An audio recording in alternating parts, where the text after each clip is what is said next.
Magandang araw po sa inyong lahat dyan mga kababayan. So ipakita ko sa inyo ngayon ang lipad ng ating drone mula sa kilometer 27 pabalik sa kilometer 26. So nandyan po sa kilometer 27 yung bahay nila ni Boss Peking Bombay, at andito sa kilometer 26 yung parking lot ni Boss Peking Bombay. So ayun mga kababayan, patungo na siya sa kilometer 26. Yan po yung kilometer 26.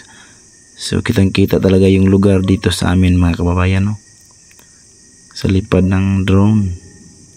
So yun, ngayon lang talaga namin na experience ito mga kababayan. Maraming salamat talaga, no, sa nagbigay sa amin ito.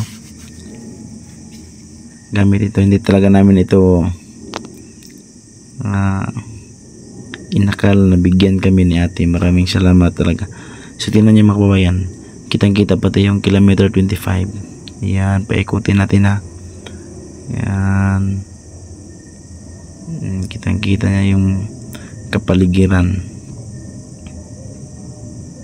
Yun, at maraming salamat din po pala kay Jobs, Boss Aldrin, kay Lupad Latagaw, kasi tinuruan kami paano magpapalipad ng drone, at saka yung mga sit up din ginawa niya, at saka humingi lang siya, hindi siya nagpabayad, humingi lang siya ng 1.5. Joke lang, nag-joke siya sa amin na 1.5 daw lahat, pero hindi talaga siya naghingi ng bayad. Kaya maraming salamat sa lahat, lalo na sa nag-sponsor sa amin, nagbigay sa amin itong mga gamit. So yan po ang lugar namin mga kabayan. So maraming salamat. Bababa na yung drone natin, naglanding na po siya.